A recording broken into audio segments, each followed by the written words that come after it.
Iran से बातचीत अच्छी रही, वो अमेरिका से डील चाहता है। हम ईरान के पास जोहरी हथियार नहीं देखना चाहते। अमेरिकी सदर ट्रंप की तैयारी में मीडिया से गुफ्तगू। कहा, ईरान के साथ डील के लिए अभी काफ़ी वक्त पड़ा है। ईरान के साथ अगले हफ्ते फिर मुज़ाकरात होंगे। हमारा बड़ा बहरी बेड़ा जल्द मशरिक़ वस्ता पहुँच जाएगा। बाराक ओबामा से मुतलिक पोस्ट मुकम्मल नहीं देखी, जैसे ही पता चला हमने पोस्ट को हटा दिया। गलती नहीं की, मैं हज़ारों चीज़ों को देखता हूँ। उधर मस्कत में अमेरिका ईरान मुज़ाकरात का दूसरा दौर मुकम्मल, दोनों फ़रीक़ैन ने शराइत सामने रख दी। वॉल स्ट्रीट जर्नल के मुताबिक ईरान ने अमेरिका के साथ मुज़ाकरात में जौहरी अफसुदगी रोकने से इनकार कर दिया। दोनों फ़रीक़ैन की जानिब से मौक़िफ़ में कोई तब्दीली नहीं आई। मुज़ाकरात में ईरानी वफ़द की क़यादत वज़ीर ख़ारजा अब्बास अराग़ची कर रही हैं। अमरीकी एलची स्टीव विटकॉफ़ और ट्रंप के दामाद जेरेड कुशनर शरीक।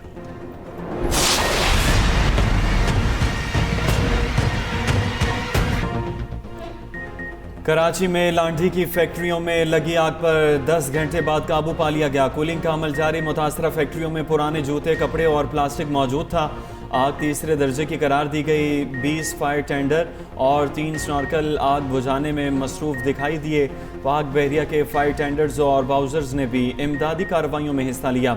Chief fire officer Humayun Khan कहते हैं, आग गुज़श्ता रात 8 बजे लगी थी। इमदादी टीमों ने फौरी एक्शन लिया। कूलिंग के अमल में 3 से 4 रोज़ लग सकते हैं। वज़ीर आला सिंध मुराद अली शाह का नोटिस, मुतल्लिका अफसरान से रिपोर्ट तलब।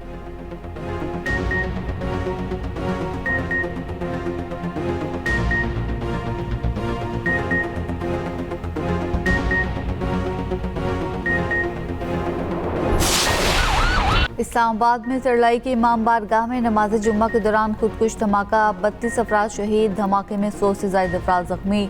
पेम्स और पॉली क्लिनिक अस्पताल मुंतकिल। धमाके की CCTV फुटेज भी सामने आ गई। धमाका गुज़श्ता रोज़ 1:38 पर हुआ, जिसके बाद भगदड़ मच गई।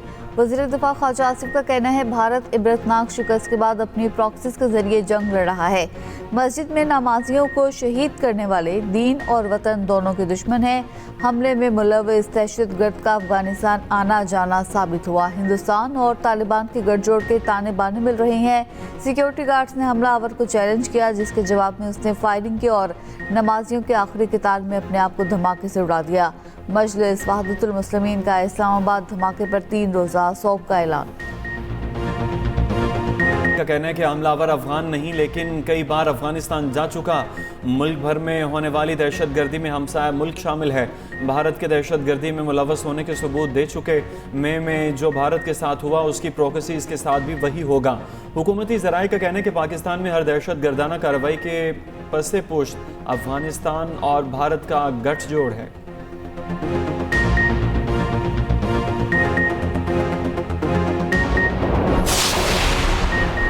वफाकी वज़ीर दाखिला मोहसिन नकवी और वज़ीर मुमलिकत तलाल चौधरी का धमाके से मुतासरा इमाम बारगाह का दौरा। नमाज अदा की। नमाज उसी इमाम ने पढ़ाई जो वाक़े के दौरान मौजूद थे। मोहसिन नकवी ने कहा, यह हमला किसी एक तबके पर नहीं, पाकिस्तान की यकजहती और इंसानियत पर हमला है। शोहदा के लवाहिकीन के साथ खड़े हैं। जख्मियों के लिए बेहतरीन इलाज यकीनी बनाया जा रहा है। दहशतगर्दों का मकसद खौफ और तफरका है।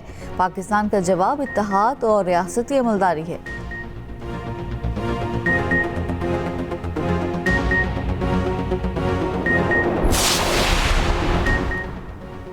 सदर ममलकत और वज़ीर आज़म की मस्जिद में धमाके की शदीद मज़म्मत। वज़ीर आज़म से वफाकी वज़ीर दाखिला मोहसिन नकवी की मुलाकात।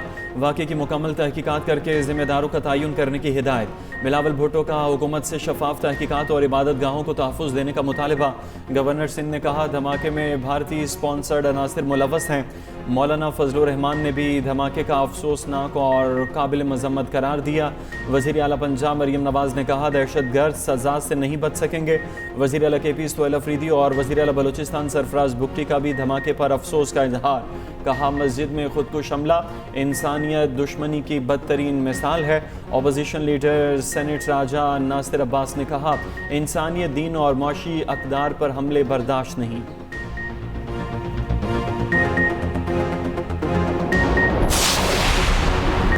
लाहौर में बसंत का दूसरा रोज बोकाटा का हर तरफ शोर, मंजिलों का हल्ला गुल्ला, मौसीकी का तड़का, ढोल की थाप पर भंगड़ा। गुज़श्ता रात भी जश्न जारी रहा, छतों पर दावतों का सीन ऑन रहा। बसंत के पहले रोज भी शहरियों ने खूब गुड़ियाँ उड़ाईं, रंग बरंगी पतंगों से आसमान सजा रहा। शहरियों ने बसंत के त्यौहार की वापसी को खुशाइन करार दिया। बसंत की इजाज़त देने पर सब वज़ीर आला पंजाब के मशकूर, आज भी लाहौर में आम तातील।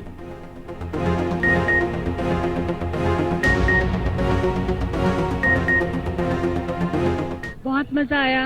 बहुत अरसे बाद मैंने लाहौर को वापस मुस्कुराते देखा है। एक बहुत वाइब्रेंट सी इन्वायरमेंट है, बच्चे एक्साइटेड है। मेरी 4 साल की बेटी है और वो सिर्फ एक ही बात कहती है, मामा गुड्डी उड़ानी है। She doesn't know what Guddi is but she is very very excited. Generally बहुत अच्छा है, very well managed, not only this Basant but overall it's very well managed. और सिक्योरिटी वाइज भी अगर आप देखें तो हर चीज़ मैनेज थी। लाहौर लिबर्टी स्क्वायर में होने वाला मेगा बसंत शो मनसूख। वज़ीर आला पंजाब मरीम नवाज का सानिया इस्लामाबाद के मुतासरीन से इज़हार एकजहती। बसंत के हवाले से आज अपनी तमाम सरगर्मियाँ मनसूख करने का ऐलान कर दिया। एक्स पैगाम में कहा, कौम का ख़ारिज के ख़तरे और उनके सहूलतकारों के खिलाफ मुत्तहिद रहना नागुज़ीर है। ऐसे अनासर के साथ किसी किस्म की नरमी नहीं बरती जानी चाहिए। मुल्क के दिफा के लिए फ़ौज पाकिस्तान के शाना बशाना खड़े होना ज़रूरी है। वज़ीर इत्तलात असमा बुखारी का कहना है, पहले भी दहशत गर्दों का डट कर मुकाबला किया था, अब भी डट कर मुकाबला करेंगे। शोहदा के लवाहिकीन के दुख में पंजाब हुकूमत साथ खड़ी है।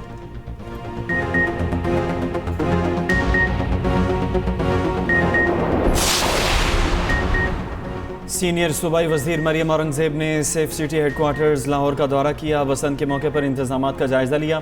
मरियम औरंगज़ेब ने भी बसंत के मौके पर भरपूर लुत्फ़ उठाया, गुड्डी उड़ाई, पेच भी लगाया। इस्लामाबाद में इमाम बारगाह पर खुदकुश हमला। सिंध हुकूमत का कॉमनवेल्थ पार्लियामेंटेरियंस के एजाज़ में सकाफती प्रोग्राम मंसूख करने का ऐलान। फितनल खवारिज को नमाजियों पर हमला इंसानियत और मजहबी इक़दार पर हमला करार।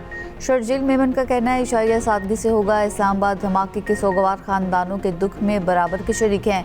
मस्जिद में बेगुनाह नमाजियों को निशाना बनाना नाकाबिले बर्दाश्त अमल है। दहशत गर्दी के खिलाफ जंग में पूरी कौम मुत्तहिद है। कौन बनेगा T20 वर्ल्ड कप का चैंपियन? क्रिकेट के बड़े मुकाबले आज से शुरू। इफ्तिताही मैच में पाकिस्तान और नीदरलैंड में जोड़ पड़ेगा। मैच सुबह 10:30 बजे कोलंबो में खेला जाएगा। बारिश की भी पेशगोई। दिफाई चैंपियन भारत का अमेरिका से मुकाबला शाम 6:30 बजे होगा। इवेंट 8 मार्च तक जारी रहेगा। कप्तान सलमान आगा का कहना है, कोशिश है तमाम मैचेस जीतें। मैं नंबर 3 पर ही बैटिंग करूंगा। टीम के लिए जो बेहतरीन होगा वो खेलेगा। वर्ल्ड कप के ग्रुप ए में भारत, पाकिस्तान, अमेरिका, नीदरलैंड और नामीबिया शामिल। पाकिस्तान के तमाम मैचेस कोलंबो में schedule. Pak Bharat high voltage मुकाबला 15 फरवरी को शेड्यूल। ग्रुप बी का बड़ा मैच ऑस्ट्रेलिया और श्रीलंका में 16 फरवरी को होगा। ग्रुप डी में जनूबी अफ्रीका और न्यूजीलैंड का टाकरा 14 फरवरी को होगा। सुपर 8 मरहले का आगाज 22 फरवरी से अहमदाबाद में शेड्यूल।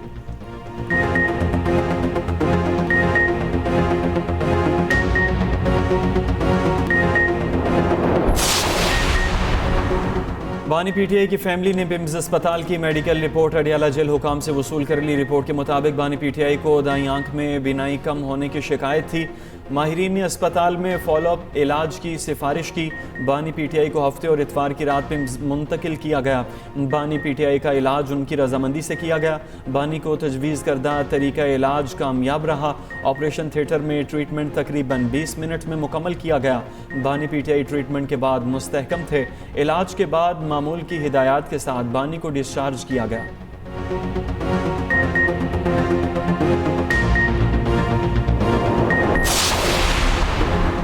तहरीक तहफ़्फ़ुज़ आईन पाकिस्तान के रहनुमाओं की मौलाना फजल रहमान से मुलाकात के लिए उनकी रिहाइश का आमद।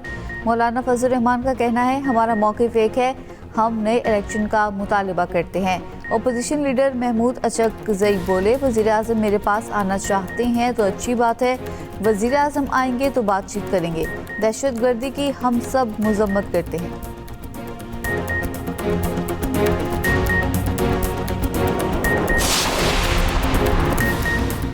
पीएसएल की नई फ्रेंचाइज हैदराबाद ने ऑस्ट्रेलियावी बैटर मार्नस लाबुशेंको को बराह रास्त साइन कर लिया। तैमय्यू 12.6 करोड़ लेकर लीग के महंगे तरीन पाकिस्तानी खिलाड़ी बन गए। उस्मान खान को 4.62 करोड़ रुपए में लिया गया। आकिब जावेद को 1.96 और मां सदाकत को 3.5 करोड़ मिलेंगे।